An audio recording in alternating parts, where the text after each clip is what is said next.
Well, hello YouTubers. Driving day number 9. Okay. And I have completed my business in Denver. Got a whole truckload of stuff I got to take back home. Met up with an old friend, caught up for a while.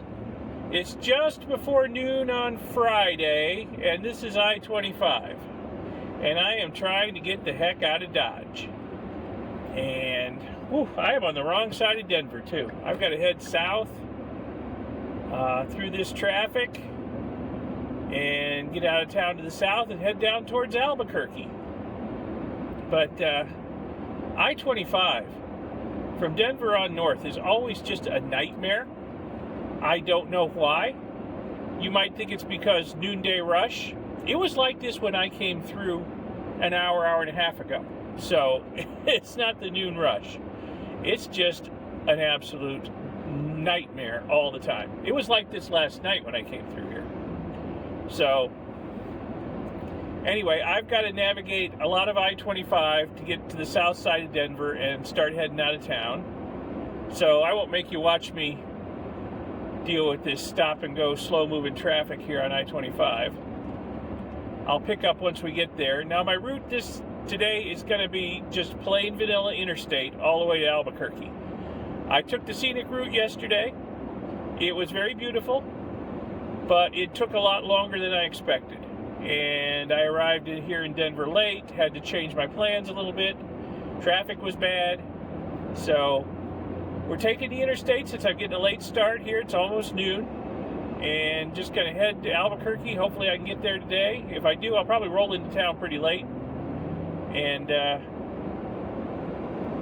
I was going to take the scenic route, but after my experience yesterday, it's like, nah, it's going to take me 2 days to get to Albuquerque that way. So we'll go the plain vanilla interstate route, and I will pick up once we are out of this crazy Denver traffic. Alrighty. On the south side of Denver, Castle Rock area. Traffic's thinned down a lot. Scenery's getting better. Something besides brake lights in front of me to look at. So, it actually didn't take too long. It's only about a quarter after noon. So, we're out of Denver on I-25, heading south.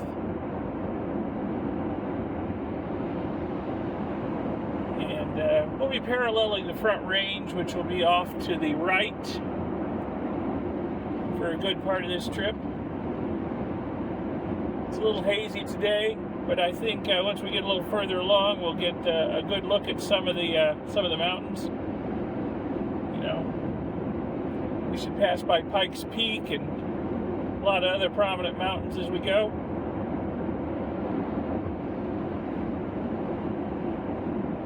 And the traffic should just get better on even from here. So there's Castle Rock, right in front of me on the left, the thing for which the town is named.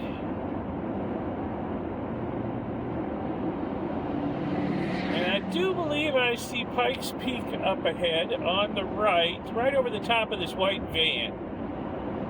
I don't know how well it's showing up, but I do believe that's Pikes Peak over there. Get a better view of it as we get further down the road.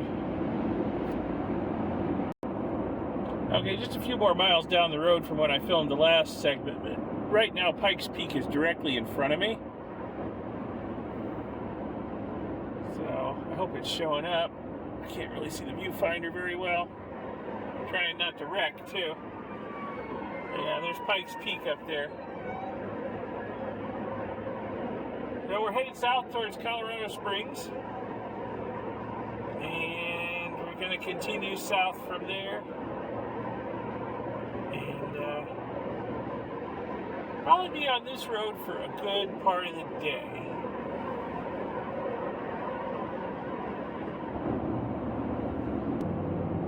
And hopefully we'll find some cheaper gas than there was available in Denver. My goodness, it was expensive there. Don't need it right away, but if I see some, I'll top off the tank. Denver's pricey.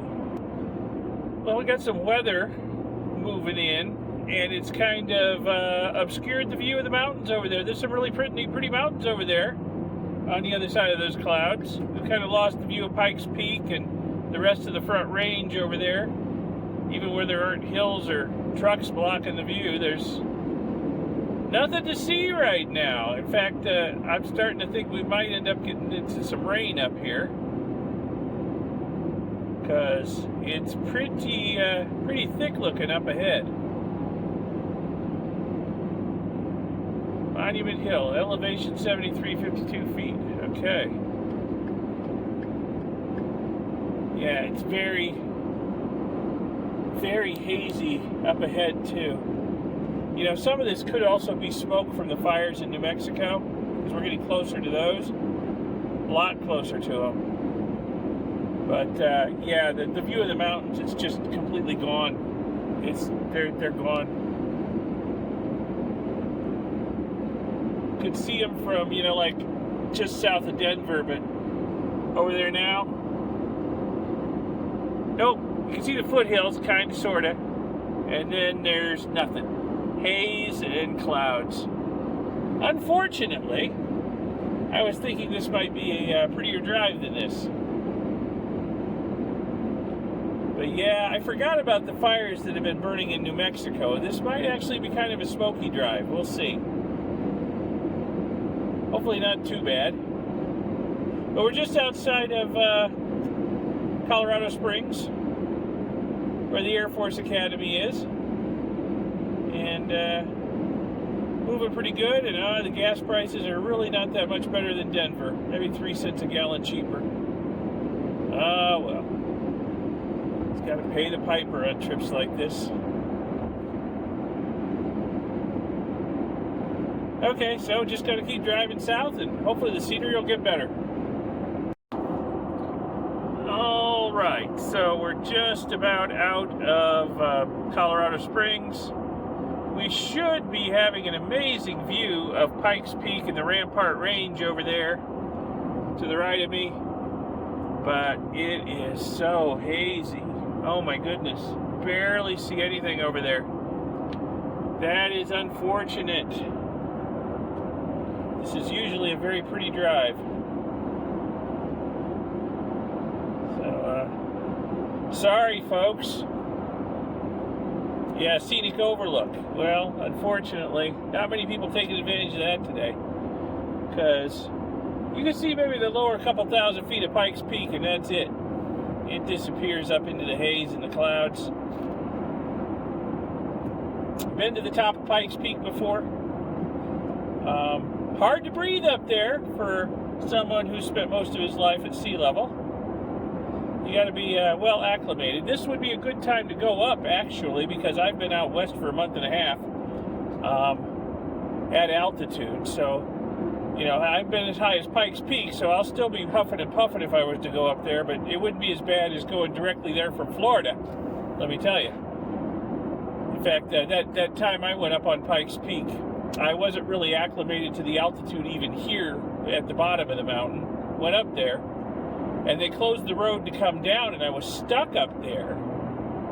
And I think I was starting to feel the effects of altitude sickness a little bit, the headache, the other effects. And they closed the road. They were filming one of the Grand Theft Auto sequences or sequels, or was it Gone in 60 Seconds? I forget. One of those stupid car chases. They were filming it on the road up and down the mountain, and they had the mountain road closed. And you could stand on the edge of the mountain and look down and see the cars racing around and see the tire smoke coming up. And finally they opened the road and let us down. I'm like, oh, thank goodness I could breathe again. So, yeah, today would be a good day for me to go to the top of Pikes Peak, because I can actually breathe. And it might be above all this haze, too. It might be up in clear air. But I think I'm just going to press on towards Albuquerque.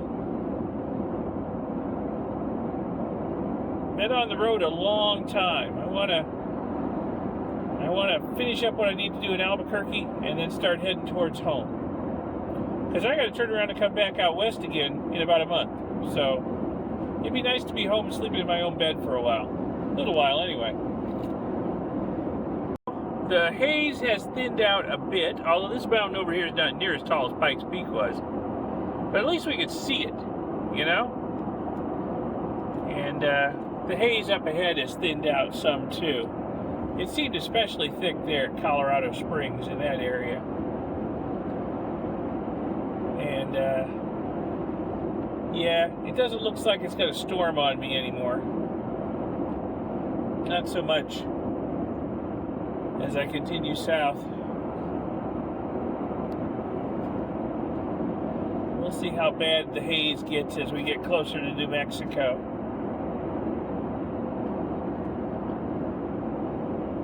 I hope we don't go down into really murky stuff when we go over the pass, Raton Pass, and go into New Mexico.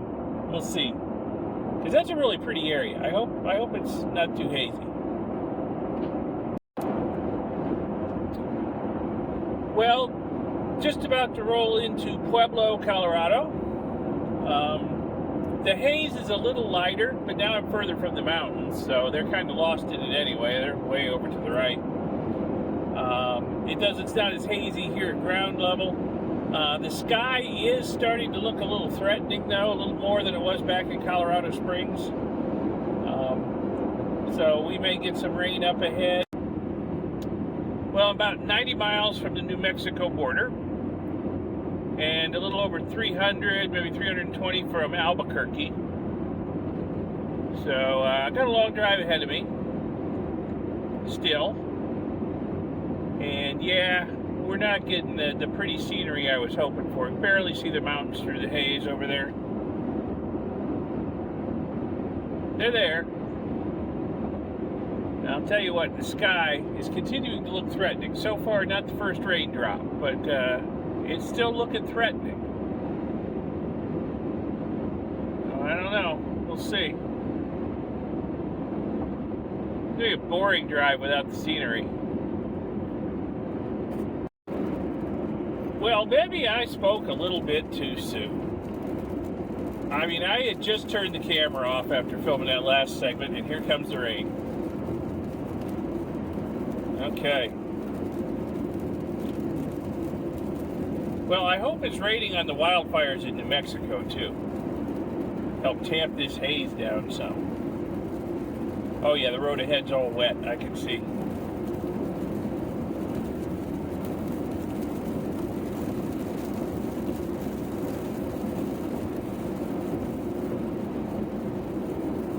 Well, at least the windshield will be nice and clean.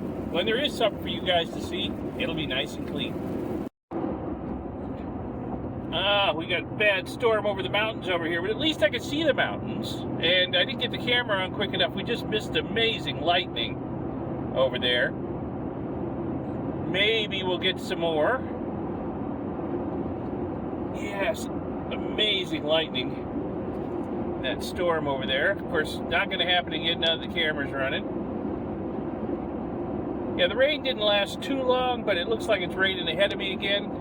And it's certainly storming around those mountains over there. Okay, so we got 59 miles to Trinidad, 302 to Albuquerque. Trinidad's right on the New Mexico border, pretty much, so getting close to New Mexico again. Now, I'm going to have to gain a lot of altitude to go over the pass at Raton. So I got a feeling I'm going to be up in the storm by the time we get to the New Mexico border. So we'll see if there's anything to see. It's really pretty country, but unfortunately, I got a feeling it's going to be stormy when we go through there. So up ahead are what are known as the Spanish Peaks. Those two peaks right there. Now, there's kind of a funny story about that. To the Indians, the Native Americans in this area, they called those the breasts of the world, okay? And you can kind of see that, I suppose.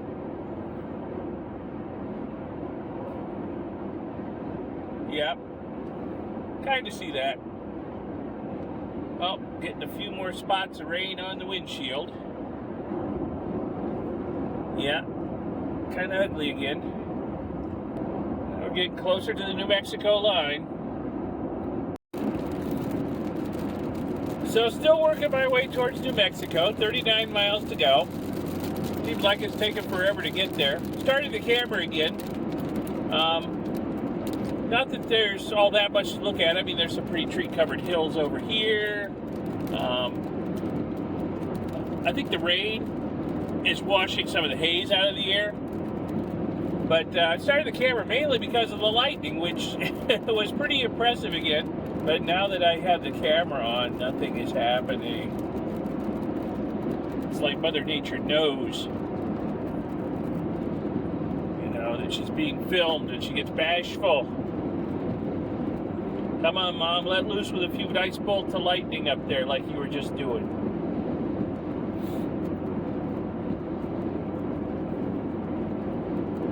Huh. Not into performing on demand, is she?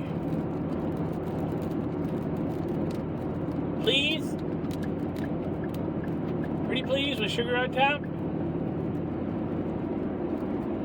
Well.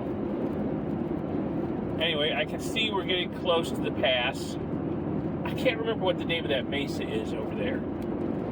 The flat top up that sticks up over there. I can't remember what the name of that is. I can't remember. Been too many years since I've been this way. But just as I predicted, though, we're getting up into the weather because we're gaining altitude because we got to go over the pass over there. So, getting up closer to the clouds and closer to the weather. Oh, do you hear that? We got hail mixed in with the rain. Yeah. Slow down a little bit so hopefully they don't take out the windshield.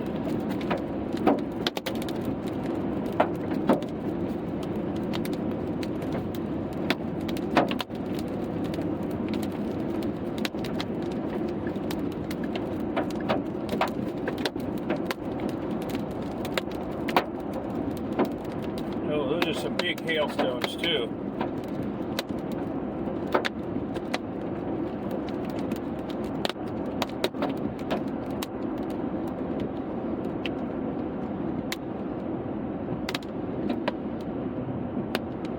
Okay, slowed way down. They're not hitting quite so hard now. They're also letting up, fortunately.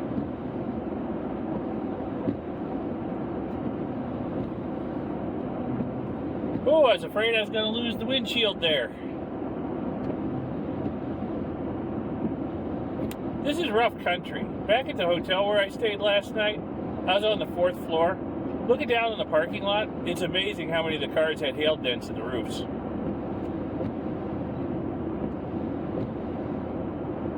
Okay. It seems to have calmed down again for the moment. Well, I had to look at the map. Fisher's Peak Mesa is what that thing on the left is called. I couldn't remember. It's been a few years. We're just entering Trinidad. 15 miles about to the border. Anyway, it's beautiful up there. There's a road that runs along it. It is absolutely gorgeous up there. So if you're ever in the area, I suggest you take the time, if you have the time, to get up on Fisher's Peak Mesa and drive around and see the sights. It's pretty. It's very pretty. So the rain's kind of intermittent. No more hail, fortunately, so far. And we'll be in New Mexico in a few miles. Finally. Well, we are way, way, way up high, about to go over the Raton Pass here. And look at the surroundings here. Just beautiful treed hills. Oh, Raton Pass, 3 miles. Okay. Beautiful treed hills up here. I've always liked this area, this part of the New Mexico, Colorado border area here. It's just absolutely gorgeous up here. I just saw the Welcome to Colorful Colorado sign over in the other lane. So we should be seeing a Welcome to New Mexico sign pretty quickly here. Still going uphill. Oh, I think we're about to peak out. There we go. Raton Pass. Elevation 7,834 feet. And it should be all downhill into New Mexico from here.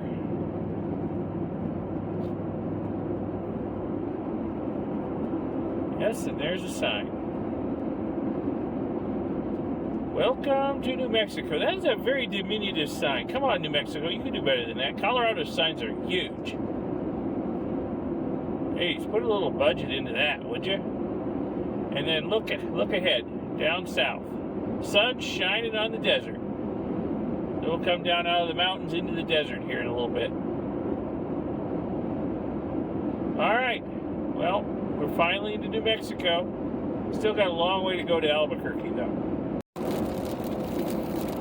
Amazing how brown and dry looking everything on this side of the mountains is. Yeah. It was all so green on the other side.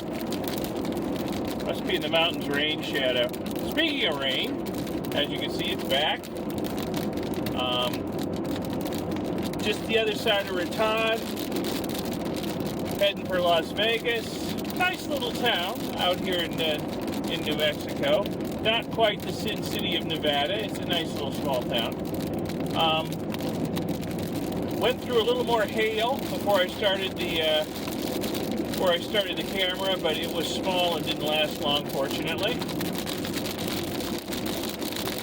Every once in a while I hear a fairly loud something hit, so I think there's still a little bit of hail embedded in this rain too, but it's not too bad. There aren't the big hailstones like we're hitting earlier up in Colorado. Naturally, it almost stopped as soon as I turned the camera on. I was going through some pretty heavy downpours there. You know, New Mexico is supposed to be in the grips of this horrible drought, and there's wildfires and everything, and I just keep driving through rain. And I can tell by how brown it all is that has been the case.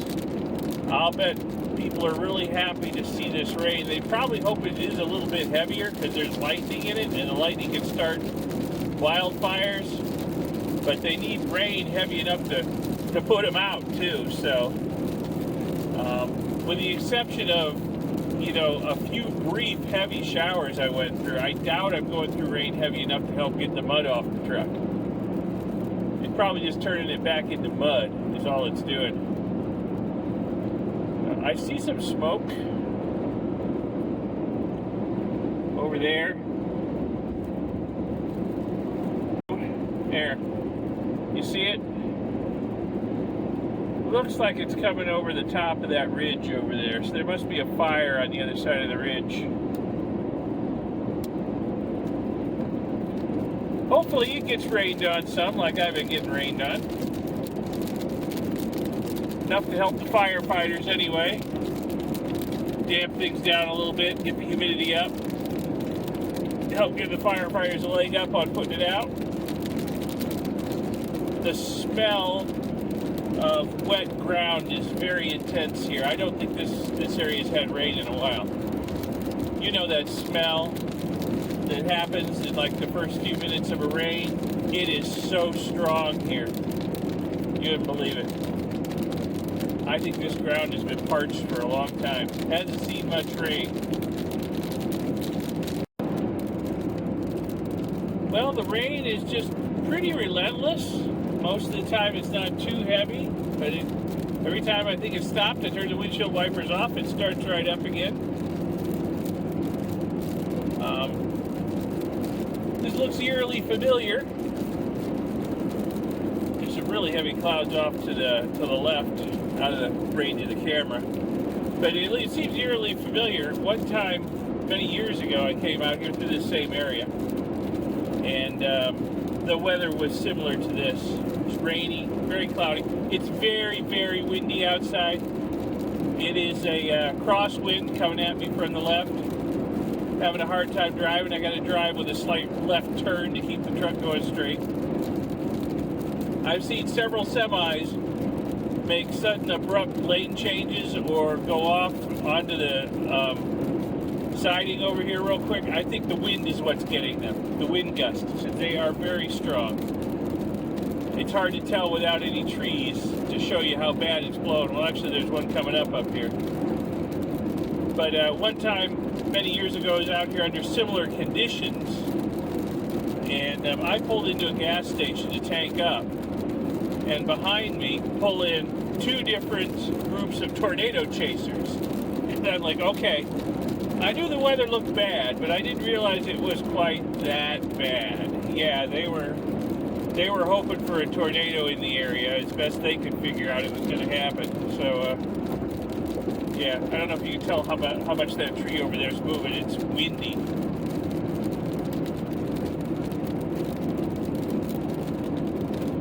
Oh, and lightning. There was some more lightning just then. I probably didn't show up on the camera, but yeah, it's kind of ugly in a couple of directions.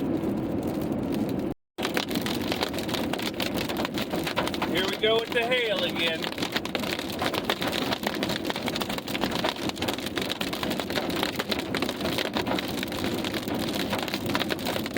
Trying to slow down some. There's a truck behind me, though. I can see it bouncing off the road when it hits. I don't know if that's showing up or not. Oh yeah, he's slowing down too. He doesn't want his windshield blown out either.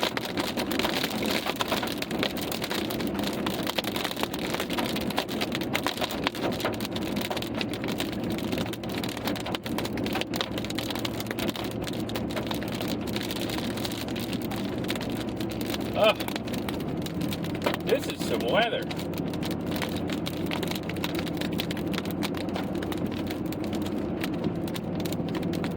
Okay. You seem to be through the worst of it again, because every time I say that, it starts up again.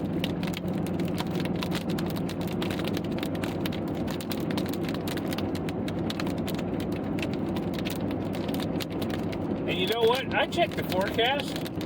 No, this was in the forecast for today. Weatherman let us down.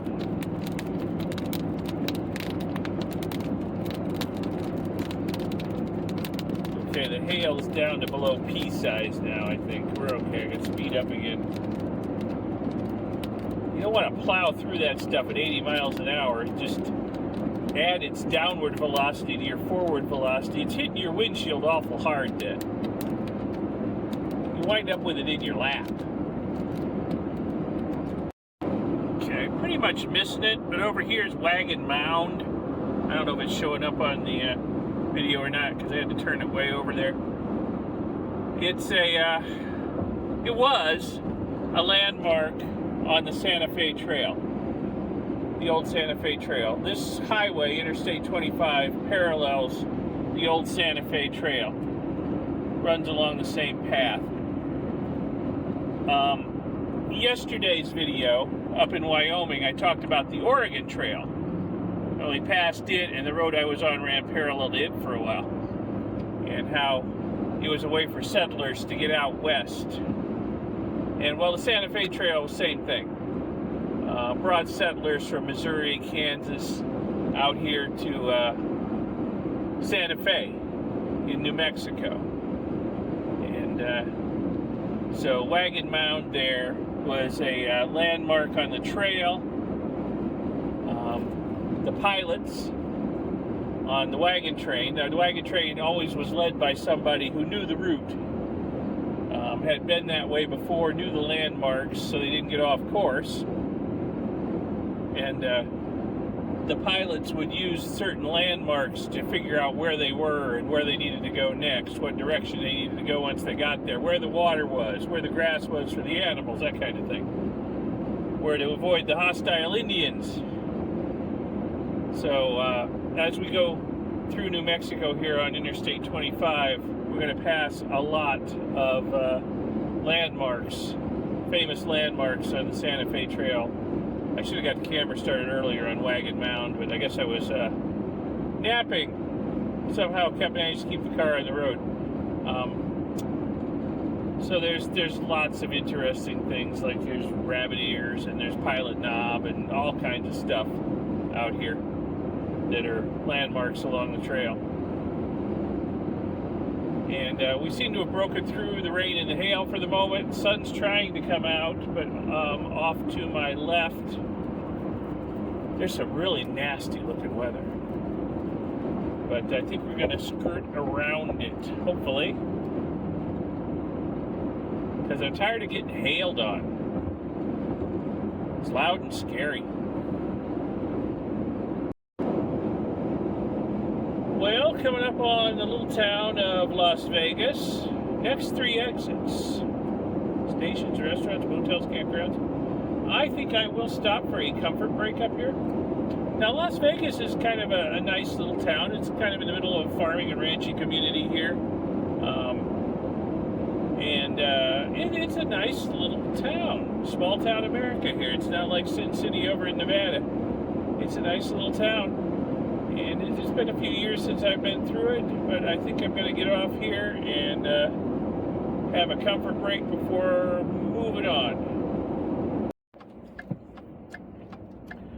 Okay, merging back onto I-25 south towards Santa Fe.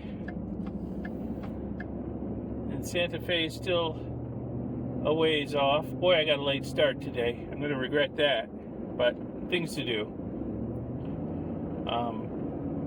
And then Albuquerque is a good way beyond Santa Fe. So we'll see if I actually make it all the way to Albuquerque today.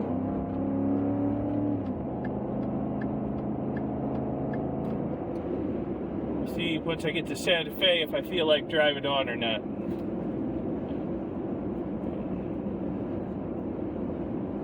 Goodness gracious. Holy cow.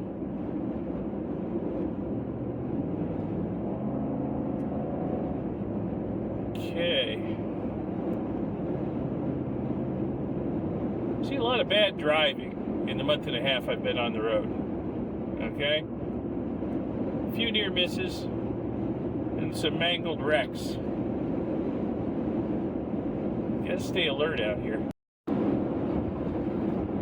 Alright, I just passed the sign, didn't have the camera running. It's only about 60 miles to Santa Fe and 159 to Albuquerque. I should be able to make that today. I mean, it's only 5 o'clock local time. So, should miss the Albuquerque rush hour by the time I get there. Santa Fe, if I stay on the interstate, is probably not going to be too bad.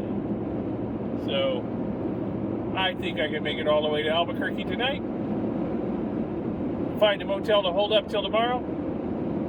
Take care of my business in Albuquerque tomorrow. And then head out onto the highway towards in the afternoon. Start heading back towards Florida. Maybe about 2.5 days. Be home. So yeah, pretty sure I can make it to Albuquerque tonight. Pretty country out here. A little bit smoky from the fires. I keep passing informational signs saying there's smoke. It's not too bad yet. Could be worse up ahead.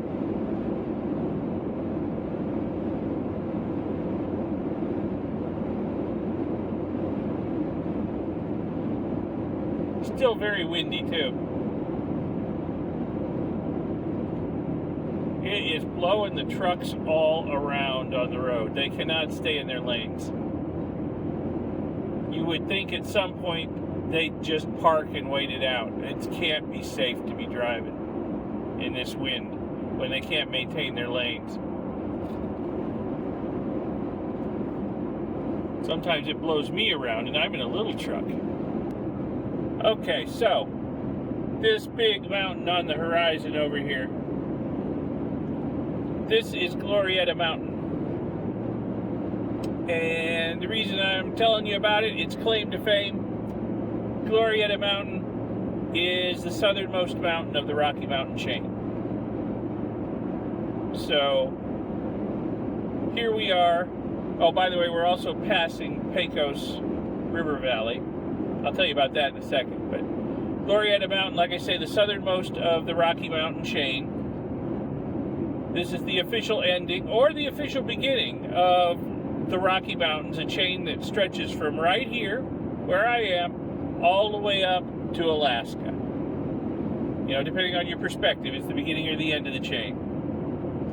And it's pretty up on Glorieta Mountain. I've been up there some. And then the Pecos River Valley, very beautiful, very gorgeous. If you get a chance, if you got the time, you're coming through here, just drive up the valley. It's beautiful. Up towards where the source of the Pecos River is, you can't quite get up there, I don't think. Maybe you could hike to it. I don't think you could drive to it.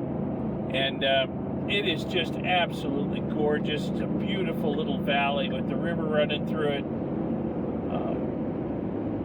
I've been up there a few times over the years, decades that I've been coming through here. I like to travel. You know, I come through here fairly frequently. And I've been to all these places, and they are just absolutely beautiful. I mean, look how green and lovely it is here compared to how brown and dry it was when we first crossed the border from Colorado into New Mexico. Yeah, it's very nice out here in the Santa Fe area. Probably only less than 30 miles from Santa Fe now, I would imagine. Getting close. So anyway, yeah, you come this way, you'll know the significance of Glorieta Mountain, and if you get a chance, check out the Pecos Valley. So here we are, rolling up into Santa Fe. We're not going to see much of it from the interstate, I don't think. But it's a funky town. If you've never been there, it's a very strange mix of old Spanish colonial and new artsy-fartsy is my best way to describe it, okay? It's got a lot of neat stuff in it. There's a lot of history, especially around the plaza. It's the oldest capital city in North America. It was the capital of New Spain for a long time, okay? Palace of the Governors, very interesting. Check it out. You know, there's a lot of history, and there's a lot of modern artists who've moved in too, so it's kind of a weird mix. But there's a lot of neat stuff to do in Santa Fe. Spent a fair amount of time here over the years. It was sort of a central location for me exploring this part of New Mexico.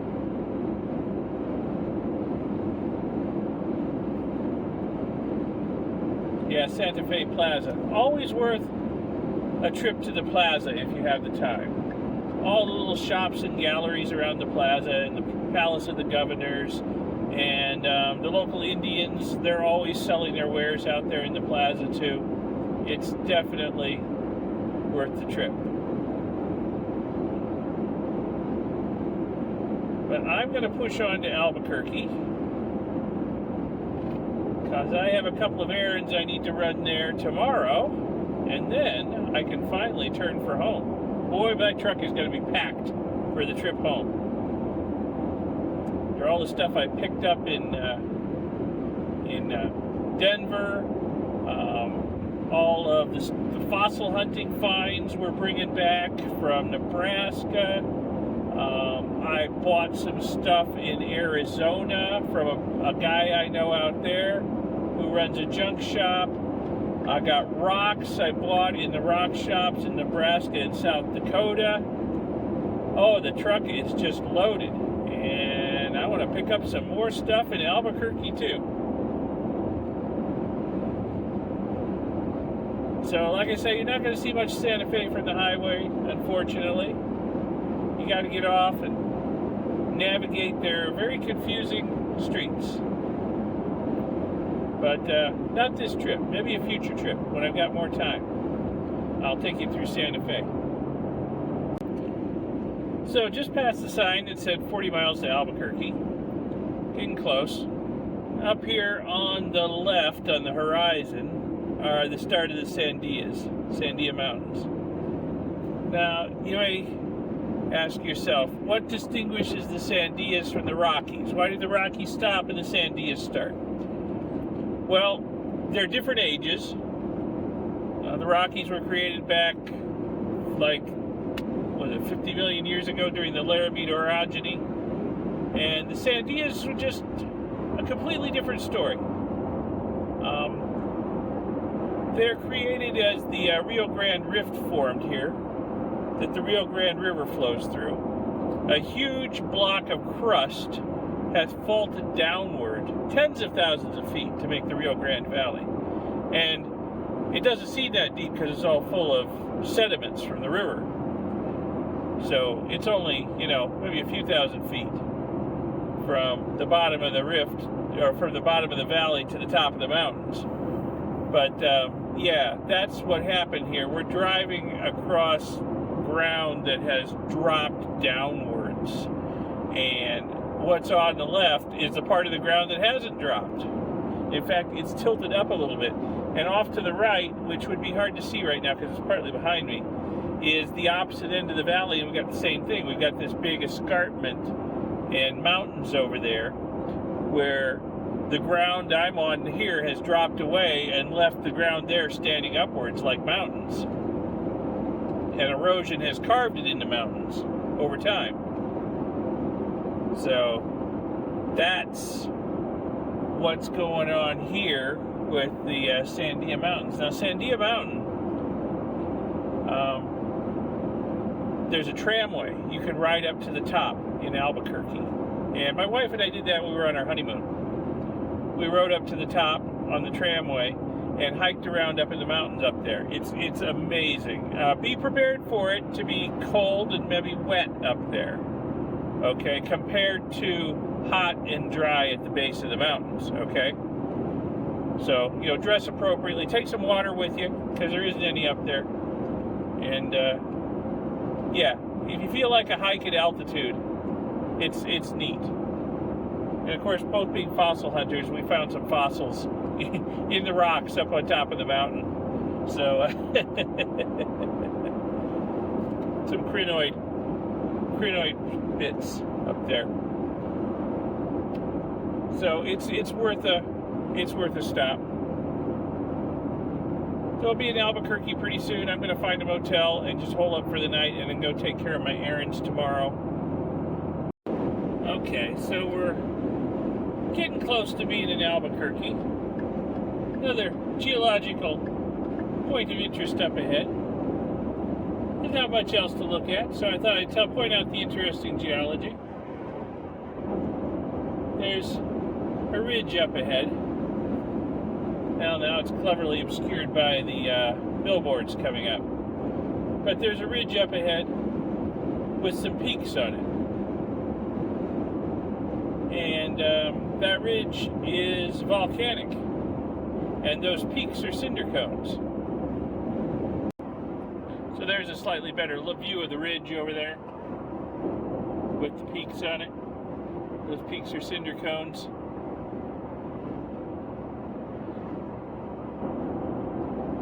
So I told you that we're down in the Rift Valley here. The Sandia Peaks up on my left are up where the ground level used to be before this all fell downwards into a big fault, big down-dropping block. And, well, those fault lines reach deep into the earth, deep into the crust of the earth. Miles and miles and miles down. And magma has crept up through those faults in lots of places along the Rio Grande Rift here and created volcanism. So those are extinct volcanoes over there on that ridge. And there are a lot of volcanoes in New Mexico. Some extinct, some only dormant. There could be more volcanic eruptions in the future here. Alright, so we're just about to roll into Albuquerque. It's a big town. Well, we just went through the I-40, I-25 interchange. I'm still on I-40, I'm still on I-25 heading south.